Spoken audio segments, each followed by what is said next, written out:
As if this election and this year couldn't get any crazier, we have a Supreme Court vacancy. This reminds me of when I was a kid and I would play the prehistoric Zoo Tycoon free trial, and I would have prehistoric cage matches, and when the fight was getting boring, I would add in dinosaurs or saber-toothed tigers. I will let other people eulogize Justice Ginsburg. I think there are a lot of people out there who could do a much better job than I ever could. Ruth Bader Ginsburg was an inspiration, a giant in our legal system, and one of America's biggest icons. The now vacant seat has amplified the presidential election and Senate races, as well as the current tensions in the country. In this video, we're going to explore what is going to happen to her seat.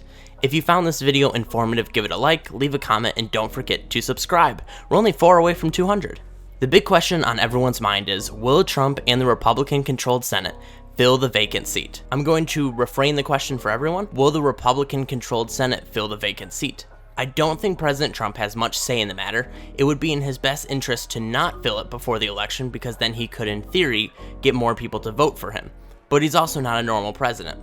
And he's in a weird position where his evangelical support won't support anything less than a judge that will overturn Roe v. Wade, while a significant portion of his base is pro-choice. 22% of his voters were pro-choice or had mixed views in 2016. If he leans into the pro-life movement too much, he could lose those voters, and if he doesn't lean into it enough, evangelicals won't turn out for him. Trump doesn't understand this though, so he is thoroughly irrelevant to the equation.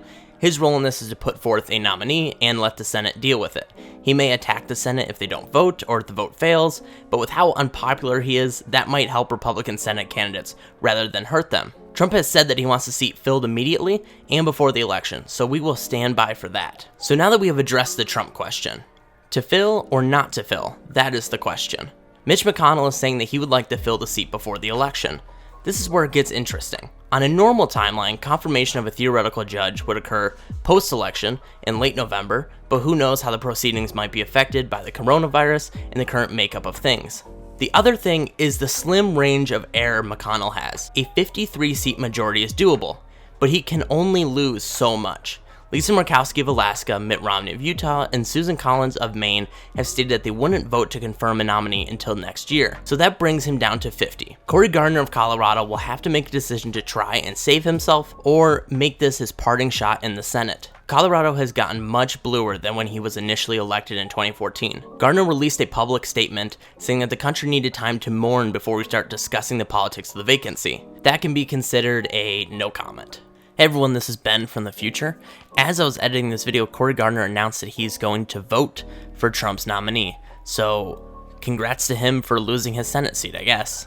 If Gardner defects, that puts filling the seat out of reach as they would only have 49 votes and Mike Pence would no longer be able to break the tie. The other complicating factor is the Arizona Senate seat, which will be seated as soon as the election results are certified, which everyone seems to agree will be by November 30th. Which means Martha McSally's time left in office is limited, as she's currently getting destroyed by former astronaut Mark Kelly. This would bring them down to 49 votes, even if Gardner is a yes. So filling before the election seems to be the only possible way to do it, unless the 3 nays that we outlined earlier flip. So technically McConnell has very little room for error if he wants the seat filled prior to the new Congress and next presidential term. McConnell will need laser-like precision in order to pull this off. The average time to fill a Supreme Court vacancy is 71 days. If he loses the Senate, well, this is completely out of touch for him. There are 107 days until the new Congress is sworn in from September 22nd. From September 22nd to Election Day is 43 days. From Election Day to the Congressional Inauguration Day is 61 days. Filling the seat before the election will be hard, and filling the seat in a lame duck session will be massively unpopular, but still hard to do. But given that McConnell is both a master of the Senate and is a black void devoid of any human decency or concern of the nation as a whole and only cares about power, I'm going to lean on him pushing this through no matter how much it might cost. If Trump loses and the Senate flips, the lame duck period will be a lesson in why, in most organizations, fired employees are escorted off the premises the same day. So okay, if they fill the Supreme Court seat, then what? Well, a recent Reuters poll says that 62% of Americans and 50% of Republicans believe the seat should be filled by the winner of the 2020 election, while 23% of Americans disagree. Republicans are in power and Trump is the president. Why would the American people be opposed to them filling the seat? If you're unaware, I'll catch you up really quick. Justice Scalia died in February of 2016, 270 days from the 2016 election. And then this happened.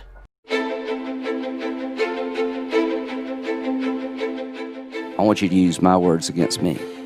If there's a Republican president in 2016 and a vacancy occurs in the last year of the first term, you can say, Lindsey Graham said, let's let the next president, whoever it might be, make that nomination, and you could use my words against me, and you'd be absolutely right.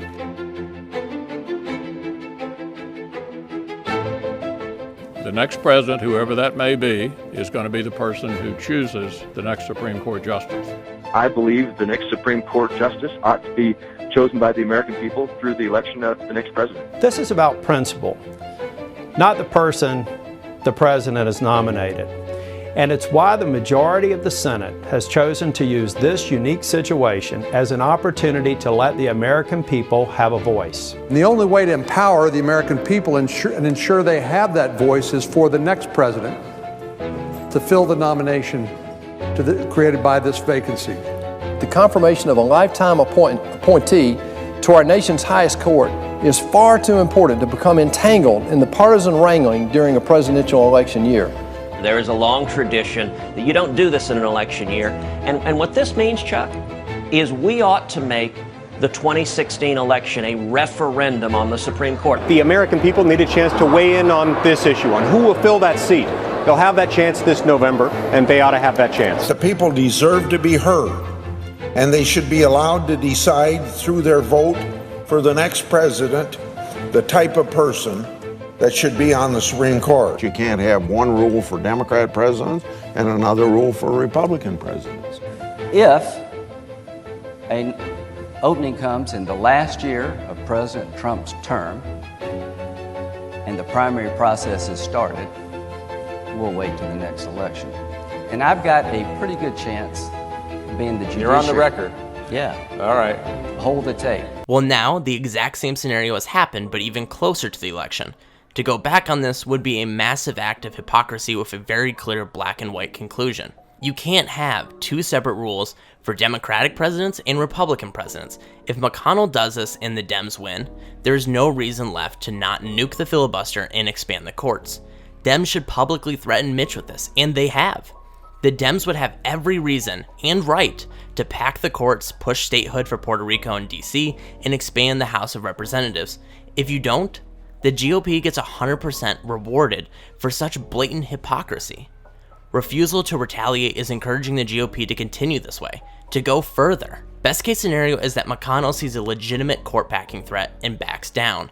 If he decides to continue with the one rule for Democratic presidents, a different for Republicans, Democrats must punish the choice. Otherwise, why would the GOP ever stop breaking norms and traditions if they only get rewarded for it? We're going to take a brief time out to explain to those perhaps unfamiliar with the term packing the courts. Right now, there are 9 judges on the Supreme Court. By filling Ruth Bader Ginsburg's seat, that would give the GOP a 6-3 advantage. Packing the court is adding new justices.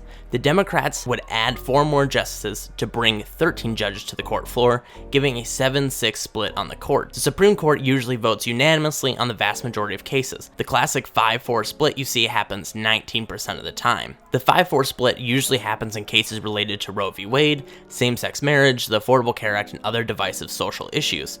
So Dems packing the court would protect Roe v. Wade, same-sex marriage, the ACA, among many other things. It wouldn't really have an impact on much else. Hopefully that caught you up to speed, so back to our discussion. A President Biden needs to retaliate with court reform. The alternative is simply untenable. His platform, any reforms or changes he'll make is completely without value if it's guaranteed to be stalled in a court system that will now be built from the ground up to favor one party over the other. Climate change reform? Legal challenge. Expand healthcare access? Legal challenge. Voting Rights Act renewed? Legal challenge. Raise minimum wage? Legal challenge. Majority of the judges who would decide this have been put in place by a party that lost 6 of the last 7 presidential popular votes. The divide between the will of the people and the government that's supposed to represent them will be the worst it's been since only white men with property could vote. We simply must insist that Democrats start talking about and taking major action to restore majority rule. There is no functioning democracy based on minority rule. We're already cracking up under it after the last 20 years having 2 Republican administrations that literally never should have happened. The Democratic Party needs to treat the Republican Party like the undemocratic, bad faith actors that they are. At the same time though, one lawless authoritarian party is enough. The Democrats need to fight hard. But they also have to make sure there's some kind of democracy left when they're done. I'd argue though, most democratic reforms would bring more democracy. America has gone through periods of surprisingly insane governmental shenanigans, tomfoolery, and malarkey. Thank you, Joe. We have gotten through these rough times by fighting back, but also remembering that our institutions and rules have values and shouldn't be discarded so carelessly. Now, before you go, I don't want you to think that the only solution is scorched earth. If the GOP doesn't fill the seat, well, everyone can put down their arms, and there will still need to be reforms, but the Dems don't need to act as massively as I've just laid out. I don't know what the future holds, but I know that Mitch McConnell is once again the main character in a situation where the possibility of American politics breaking is on the table, yet again. Give 'em the love.